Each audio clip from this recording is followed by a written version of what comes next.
Personal story segment time. Big-time liberal commentator, host of The Daily Show on Comedy Central, Jon Stewart.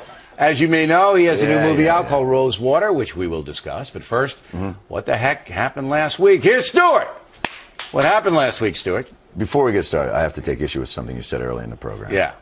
You said that you are better looking now than you were 3 years ago. Yeah. I can assure you that that is not the case. Is that coming from a man who doesn't shave in the morning? Let me tell you something. Honestly, I walked in here. They said, you're doing a rally. I go, are you sure I'm not at the Crypt Keeper's house? Uh-huh. Because I was. You're looking a little tired, though, Stuart. I'm exhausted. Yeah, I'm exhausted, by the way. Okay. You actually look quite nice. I look pretty good. Pretty damn good. So what happened last week? What happened last week? You're talking about the Democrats. No, I'm talking about the election. Did you vote, by the way? I voted, by the way. And you voted for Cuomo, I bet. I voted for, probably Cuomo. Yeah. You're not quite sure? You just go right across the Democratic line, right? I actually write in Che Guevara on this line, and then just hope that maybe other people will be thinking along that way. Absolutely. He's dead. You know that? What? Yeah. Oh, my God. What am I going to do with all those T-shirts now? Okay. I got all those T-shirts. Right. Well, it's like Bob Marley. You can still wear them. I understand. Okay. You go home, you put on your Father Coughlin sweatshirt. I put on my Che Guevara T-shirt, and we meet at the diner. Right. That's how it goes. All right. So the Democrats got their butts kicked, and why? It was Ali Frazier. It was Ali Frazier. No, Ali Frazier was close. This wasn't close. No. Frazier. You misunderstand. This Frazier, was Liston Floyd Patterson. No. I don't mean Joe Frazier. I mean Kelsey Grammer as Frazier. I mean Muhammad Ali. Trying to weasel out of that. Against Kelsey that wasn't working. I was doing a joke setup. You stepped all over it. Because it wasn't funny. Oh, for God's sake. All right. Now, why did they get their butts kicked? I really feel like this is early Thanksgiving for me. This is, I'm preparing now. Okay. Why did they get their butts kicked?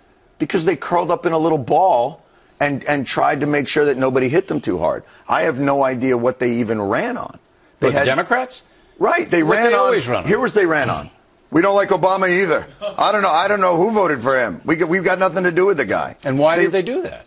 Because they're frightened of not having principle. No, they're frightened of his low poll numbers because most Americans don't think he's doing a good job. His poll numbers are so much higher than the congressional poll numbers. He's at 40%, but the Congress is at what, 9%? That's like saying head lice does better than Congress. You know, that's like saying Sierra Leone's better than the Congo. I mean, come on. They're all in bad trouble, and the president is the leader. Okay? All right. You know why the Democrats lost? I don't believe he's the leader of the Democratic Party. I honestly believe. No. You know he's president, though, Barack Obama. I believe he has a bit of disdain for the Democrats. I believe they have a bit of disdain for him. I don't think I'm not going to argue with it's that. not like the Clinton machine that truly was. That's true. He's an outsider. That is correct. I don't believe that there's a conflict. Here's why the Democrats lost. Because the callow youth that watches your program didn't show up. Well, then why did you ask me if you knew? We could have short-circuited the whole conversation. No. You could have just said, here's why, rather than make me say something. It's my job, all right,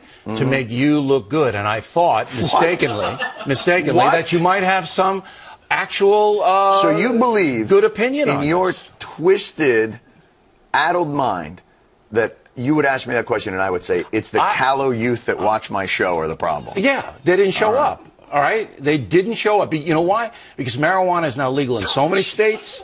All right, that they can't leave the house. There's no incentive for them to go anywhere anymore. That's why they lost. No, all right, immigration, executive order. You're for that, right? I don't know if I'm for it necessarily. I do believe, though, in terms of this idea that he's a tyrant, he'll go, we have a system in place. If he oversteps the authority of his office through an executive order, then that will be addressed through the proper proceedings. That being said, the fundamental problem-solving mechanism of our government is utterly broken. And we can all blame it on the president, but let's face facts. When he came into office, when he was at his inauguration, the Republicans met in a restaurant and said, we will deny this man any bipartisan agreement. We will undercut anything that he offers to the detriment of the country, but the short-term gain of our party. And that is how they've operated over the past 6 years. Where did they meet? I believe it was a steakhouse. Let's say it was a steakhouse. Okay. Let's call it a Sizzler. Okay. Let's say they met at a Sizzler. But you are aware. Up by the salad bar. Okay. But you and your 17 writers are aware that in the first 2 years, the Congress was controlled by the Democrats with a Democratic president. That he could have passed. Well, he could have passed it if he wanted to. They worked forward through that health care option that he set an agenda. They couldn't do both? They couldn't do two things? Have you seen them work? It's been 6 years since they've done anything. What have they done in the last 2 years? They've done nothing. He didn't really do anything 2 years when he had a chance to do it. Oh, I believe that immigration. If you go back and you look, there was a large legislative agenda. The problem was within the Senate, you have these supermajority rules, and you can't get anything through, and the Republicans are filibustered. Now, that's not in any way exonerating the Democrats for behavior. But if we're going to have the conversation, let's lay the facts out there. Well, the Republicans have had it so good because here's what they say. We don't put our fingerprints on anything. We don't do anything. We don't own anything. And we allow ourselves to win by attrition. Okay, there's no doubt the Republicans are not looked upon favorably by the voters. But I will tell you... And have done nothing. I will tell you one thing. Yeah, because you know why? Because the callow Republican pot-smoking...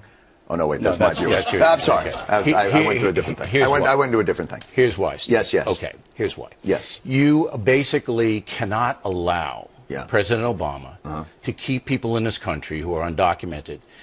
You can't allow them unless we know if any of them watch your program.